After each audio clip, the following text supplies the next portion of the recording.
Genspect New Zealand, now they focus on promoting high-quality evidence-based care for gender questioning individuals, as well as working with local support groups to assist families and individuals navigating questions of sex and gender. The organisation has welcomed the results of a new Curia poll it commissioned, showing that twice as many respondents oppose hormone interventions for under 18s as support them. Genspect New Zealand asked, do you agree that hormone interventions to treat distress about one's sex should not be available for those under 18? To walk us through the results is spokesperson Jan Rivers. Jan, good morning. Lovely to speak with you again. Thank you very much for having me on the program again, and I'm glad you're feeling better. I'm getting not 100% yet, Jan, but it's a lot better from 2 days ago. Before we get into the results, Jan, why now? Why now with this poll?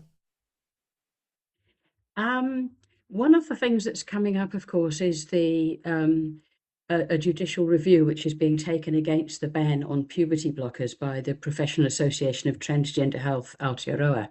Mm. And that's an interesting time. It's going to be mid-July when that happens. It was delayed from May this year.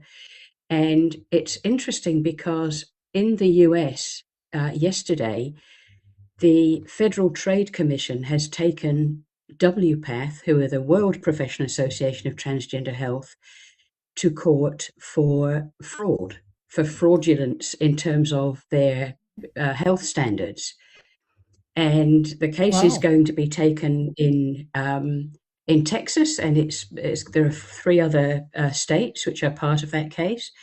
And one of the things that has happened is that the medical standards don't fully provide the downsides of gender medicine, the serious physical health impacts that happen with both puberty blockers and cross-sex hormones. At the very same time that a case in trying to stop the ban of puberty blockers in New Zealand. So we didn't know that the American thing was going to happen so quickly. We heard that it was being planned a few months ago, but it was announced yesterday. And the other reason is obviously it's coming into election season, and we think that the approach to gender medicine ought to be something that helps to differentiate the parties and Have you always wanted to visit India, but the hassle of planning and the intensity of group schedules is putting you off? Hi, I'm Craig, owner and tour leader of Maharaja Tours. With 40 years experience traveling India, I curate stress-free luxury tours where you can expect top hotels, easy travel, excellent guides, and delicious food. Visit my website, www.maharajatours.co.nz, and explore your options for touring incredible India. Okay, so where we were at, you talked about what's happening in the US, and so that's great. But just to remind our audience, because it's been a while since we spoke, puberty blockers and cross-sex hormones is not a trivial outcome. Can you tell us what the concern with them is? Like, what it does to the body? That's okay. So what puberty blockers do, they're the same medication that is used in prostate cancer and other adult cancers that are fed by hormones, like breast cancer sometimes. But their use in children is relatively novel about the last 15 years, apart from the condition of precocious puberty. What they do is they block puberty, they stop puberty from happening, and they are administered at the very first sign of puberty if the child has been reporting as gender confused or reporting themselves as the opposite sex. And the downsides of them are they're various. They can be painful. They inhibit bone growth at the very time in adolescence when bone growth through to adult bones is incredibly rapid. But the most important things are really not to do with the medical side effects. They're to do with the long-term trajectory of the child, which is that they're posed as a time to think. But the very fact of being put on them means that you don't undergo the brain development that you would if you were entering puberty, and so your more advanced thinking never gets to happen, and your accommodation with who you are and how you are in the world and what the opportunities are to be a young adult man or woman never happen.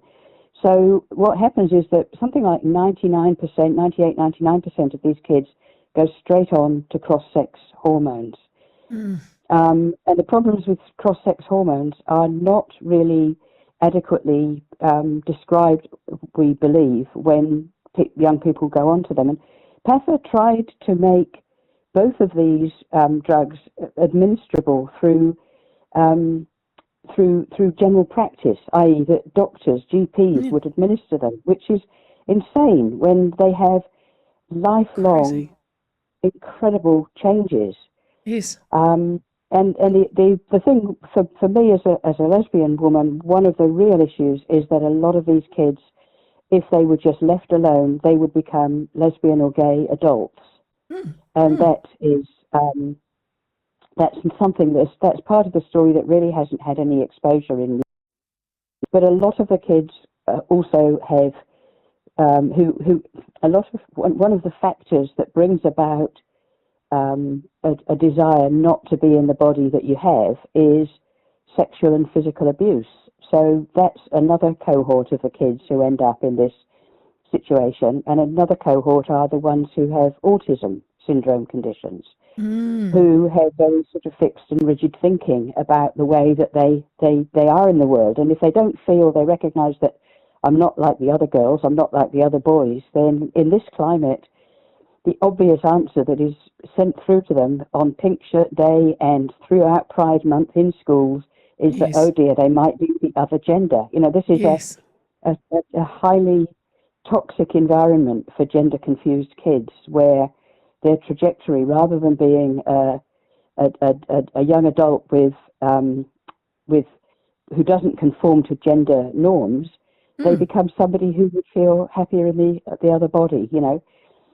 So the problems with cross-sex hormones are pain in women. It involves vaginal dryness. It involves pain in sex. It involves increased risk of heart disease. There are all sorts of symptoms, and for the kids who go straight from early prescribing of puberty blockers and straight on to cross-sex hormones, there is an absolute certainty of infertility. And one of the things that has not really been explored in this whole issue is the idea that surely applying infertility to a child must go against the human rights prescriptions that talk about the right of a child to enter adulthood without having made decisions that impact on their entire life.